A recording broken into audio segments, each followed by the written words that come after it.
if we look at the federal sites, the energy efficiency manager is a relatively new position, and with the it was part of EPAC 2005 that there had to be someone on site that was responsible for energy efficiency. With this being a new position, he's lacking information, and without the correct information, he's unable to rank what he should be able to go do first. The other thing is he's lacking tools to be able to go tell his, or to effectively communicate across the organization. So communication across the organization is key, and tools to be able to rank. The EPAC 2005 executive order addresses this problem with a metering mandate, and this is going to be the most important tool in the energy efficiency manager's arsenal. Communication and reporting progress is also part of the legislation, and getting an effective, robust metering system in place that automates the reporting and helps communicate is going to be key to their success.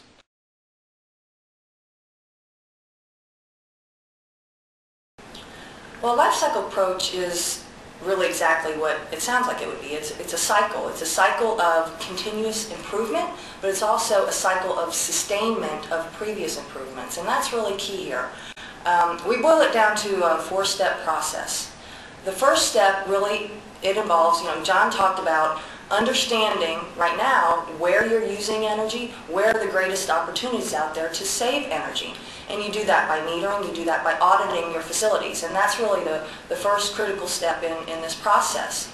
Now hopefully with that first step, like we talked about, you're identifying the opportunities. And step two then falls right out of that, and that's really fixing the basics. So that's, typically we describe that as using low consumption devices like motors and lighting. It's also about fixing building envelope types of opportunities like roofing, insulation, windows. And it also includes addressing power quality issues, so things like harmonics and power factor correction. Now, unfortunately, what we have found is that a lot of times the action plan stops after these first two steps. And that's why we call this a passive approach to energy efficiency.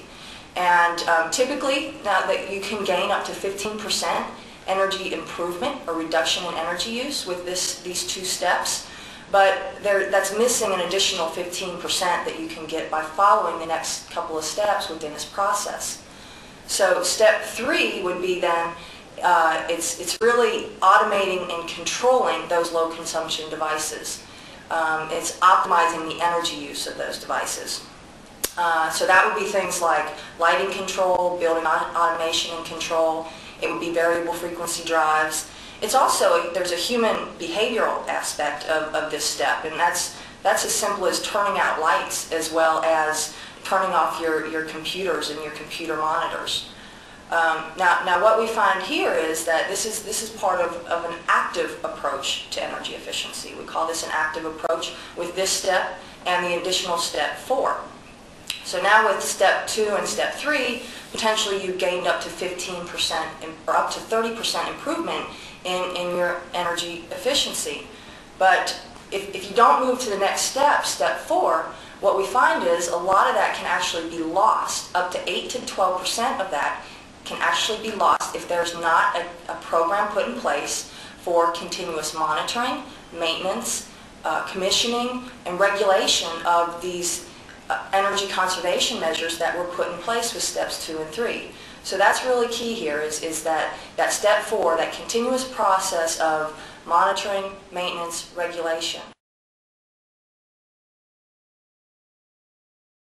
Well, the first thing I like to note is that when we talk about the energy pain point of federal agencies, facilities managers, leadership, it's not just about energy efficiency and sustainability of that energy. We really like to stress that it's also about the safety, making energy safe, reliable, and productive at the same time. So we leverage, as Schneider Electric, we leverage our heritage brands like Square D Company, TAC, APC, and Juno Lighting Group to really leverage the expertise and experience that we have around that broader aspect of energy. So our solutions then, we can start at the top with our solutions around energy, or what I'll call the top level, which is really a full turnkey, comprehensive energy sort of solution. Now that could be around energy conservation, it could also be around renewables or demand response, and it can be with or without the financing piece. But then, kind of maybe more of a bottoms-up or looking at individual technology categories around energy management, we really touch them all with the equipment and services that we can provide.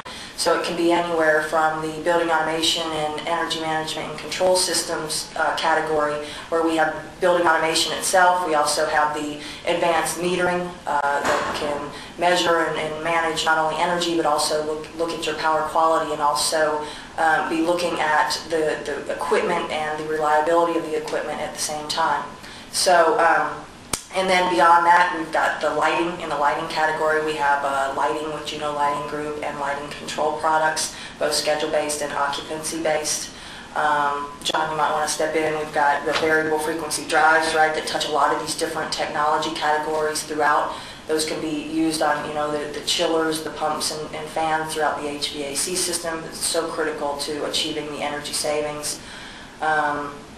What am I missing here? The metering. The metering, that's part of the energy management and control systems category. We have the power distribution and control, really the squared E-core with our power background that fits into that distributed generation and the renewable. You have to connect that power back to the facility, and that's where we can come in with that interconnect with the power distribution, the control, the SCADA systems that tie into that. So just a broad range of solutions that we can integrate together. That's the other thing we like to really highlight is the integration of multiple systems. So integrating your building automation with your HVAC, your lighting, your security, also tying it into your energy management system with your metering.